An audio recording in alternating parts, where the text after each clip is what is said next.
Es esmu Mārtiņš Pļaviņš, bronzas medaļas ieguvējs Londonas Olimpiskajās spēlēs. Labs vīrs, labs tēvs un īsts profesionāls. Čau, es esmu Māra no grupas Astronauti. Es esmu dziedātāja un priecīga, ka var darīt to, kas man patīk. Es esmu Māris Slēziņš, Latvijas ielu vingrošanas sporta biedrības un Pasaules ielu vingrošanas federācijas vadītājs. Sveiki! Mani sauc Māra Kamparnova. Es esmu 24 gadus jauna. Pēc izglītības es esmu teologs. 10 gadus jau strādāju kā modeli, bet pašreiz esmu angļu valodas skolotāja bērnudārzā.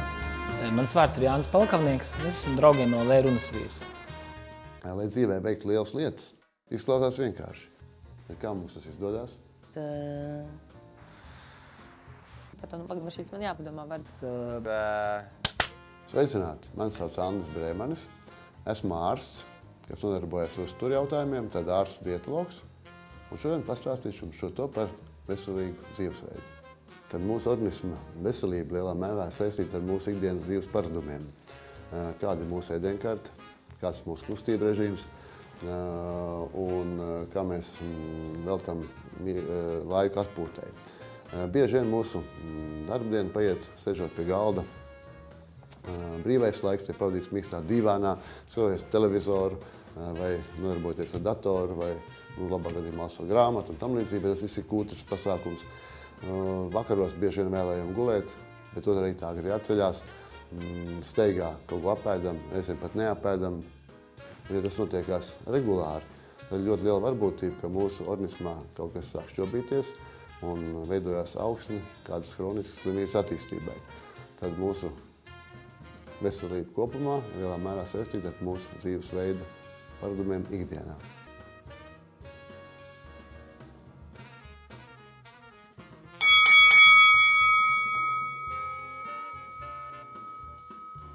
Es ēdu gan pilnīgi visu, bet es mēģinu ēst 4 reizes dienā konkrētos laikos. Tad brokastis vienā laikā, pusdienas vakariņas launaks un launaks jau pa vidu. Veselīgas ēdienkartes pamatā ir 2 galvenie principi. Viens no viņiem ir daudzveidība produktu izvēlē, otrs savukārt mērnība šo produktu patēriņā. Pat iedomāt, varbūt neēst šausmīgi naktīs. Protams, koncertdienās ir izņēmumi. Tad vienā brīdī tas secina, ka koncertdiena ir katru dienu, un tad viņš tie izņēmumi pa daudz sāk palikt ar fast foodiem. Bet kopumā jā, īpaši mēs neaizraujamies ar fast food, un pēc ēšanas, pēc 8 es varbūt cenšos neēst. Bet, kad ir koncerts, tad, protams, viss ir citādāk. Katra diena ir citādāk. Ja esmu mājās Latvijā kopā ar ģimeni, tad par uzturu atbild sieva. Un tad viņa kontrolē, lai viņš būtu daudzveidīgs. Tur gan zivs, gan gaļa, gan garpeļi vai rīsi, vai tādā ziņā vēl dārzeņi.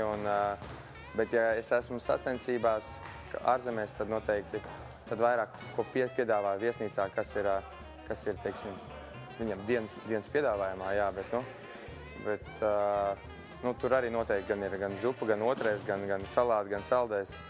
Gan dzēriens vienkārši viesnīcās, tā daudzveidība, tas ir, teiksim, kāda zupa vai kāds otrais, nav tik liela, kā tas būtu, ja es būtu dzīvot mājās. Visi mēs esam redzējuši tādu lietu kā uzturu piramīdu. Tur ir tāds veidojums, kur pamatnē ir apkopoti dažādi graudaugu produkti. Šiem produktiem raksturīgs ir tas, ka viņu sastāvā galvenais komponents ir ciete. Cieta savukārt ir viela, kura mūsu gremošanas ratā sašķļoties, dod to substrātu, kas nodrošina enerģiju gan sirdsdarbībai, gan muskuļu darbam, gan arī dod enerģiju ķermeņa temperatūras uzturēšanai. Tad tas ir tāds, ja var tā teikt, kā benzīns bākā, ja mēs salīdzinātu mūsu ķermeni ar automašīnu. Ja mēs raugamies uzturu piramīdā tālāk, tad ir tāds līmenis, kurā ir gaļa, zivis, piena produkti, olas, tādi produkti, kur sastāvā ir olbaltumvielas. Olbaltumvielu loma ir būvmateriāla loma. Būvmateriāls ir vajadzīgs audu atjaunošanai, augšanas procesu nodrošināšanai, bet, ja mēs skatāmies apjomu ziņā, tad olbaltumvielas ir vajadzīgs stipri mazāk nekā šīs enerģiju dodošās vielas, kas bija šī cieta. Ja? Līdz ar to šie produkti ir jāpatērē nelielākos apjomos, bet viņu nozīme ir svarīga. Un pa vidu šīm 2 lielajām grupām ir vēl viena ļoti svarīga grupa, kurā ir augļi, ogas un dārzeņi. Ja mēs iedziļinamies šo produktu sastāvā, tad izrādās, ka viņi sastāv no 90 līdz 95% no ūdentiņa. Tad liekas, priekš kā man tādu produktu vajag, kurā ir vienkārši ūdens. Bet izrādās, ka paralēli šim ūdenim tur ir ļoti daudz vērtīgas sīkas lietiņas, kuras sauc par vitamīniem, minerālvielām, mikroelementiem, dažādām ēteriskām eļļām, antioksidantiem un tam līdzīgi. Tad šīs vielas ir ļoti svarīgas tādā ziņā, ka viņas regulē dažādas vielmaiņas procesus mūsu organismā. Tad optimizē gan enerģijas izmantošanas iegūto cieti no graudaugiem, gan šo olbaltumvielu izmantošanu, iebūvēšanu audzes struktūrās, kas ir nākus no gaļas, zivtiņas, olas un piena produktiem. Tā kā šī grupa ir ļoti svarīga. Un tāpēc ir izstrādāts tāds ieteikums 5 dienā. Ko nozīmē 5 dienā? Tas nozīmē, ka katru dienu būtu vēlams apēst 5 augļu, ogu, dārzeņu porcijas, kur izmērs būtu kaut kur robežās no 100 līdz 200 gramiem, atkarībā no vecuma, no auguma parametriem, no dzimuma un tam līdzīgi. Un šo porciju sastāvā ir gan svaigi dārzeņu augļu ogas, gan arī vārīti, sutināti, tad pagatavoti. Nu, un arī viena glāze varētu būt runa par 100% augļu sulu, kur arī sastāvziņā ir praktiski tas pats, kas paši šie augļi vai dārzeņi. Līdz ar to tad jautājums ir par šo produktu iesaistīšanu mūsu ikdienas ēdienkartē. Uzreiz tas liekas daudz, izlot visā dienas garumā, tā vien būs. Ja? Tā kā regularitāte. Ja? Arī, protams, šo produktu izvēlē ir svarīgs daudzveidības princips, lai būtu gan ābols, gan plūme, gan tur dārzeņas, burkāns kāpos, puķkāpos un tā tālāk. Nu, ja tas būs dažādāks, produktu klāsts būs interesantāk un nebūs liels problēmas par arī visu apēst. Ja tas viss ir jāgādā un jātur par rokām.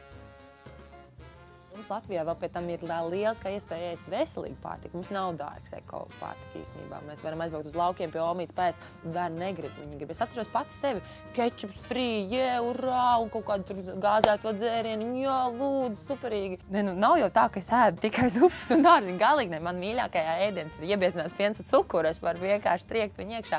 Es ēdu pilnīgi visu, avokādo, nu tiešām, bet es vienkārši dozēju laikus, kur es ēdu, pieradinu sevi pie laikiem. Tagad arī gan palaidusies vasarā. Tomēr vasarā tur arbūziņš, vēl kaut kas. Es ēdu, man vajag enerģiju, zinu, ka ēdienā ir enerģija, tad es ēdu to picu. Bet pēc tam es aizēju, noskrienu vai arī izskrienu, kaut ko izdaru ļoti aktīvu, lai es varētu tā kā reward, kā lai pasakoties, lai es varētu atalgot savu ķermeni par to, ka es esmu viņu bišķi paindējusi un ar fiziskām aktivitātēm. Tā kā pateikt viņam paldies, ka tu izturēši to free burgerīti. Jēj! Es esmu Mārtiņš Pļaviņš, bronzas medaļas ieguvējs Londonas Olimpiskajās spēlēs, labs vīrs, labs tēvs un īsts profesionāls. Čau, es esmu Māra no grupas Astronauti, es esmu dziedātāja un priecīga, ka var darīt to, kas man patīk. Es esmu Māris Slēziņš, Latvijas ielu vingrošanas sporta biedrības un Pasaules ielu vingrošanas federācijas vadītājs. Sveiki, mani sauc Māra Kamparnova, es esmu 24 gadus jauna. Pēc izglītības es esmu teologs, 10 gadus jau strādāju kā modeli, bet pašreiz esmu angļu valodas skolotāja bērnudārzā. Mans vārds ir Jānis Pelkavnieks, es esmu draugiem LV runas vīrs. Nu, ko mēs varam secināt? Lai dzīvē veikt lielas lietas, vajag pietiekoši izgulēties, kārtīgi paēst un neaizmirst padzerties. Izklausās vienkārši. Kā mums tas izdodas?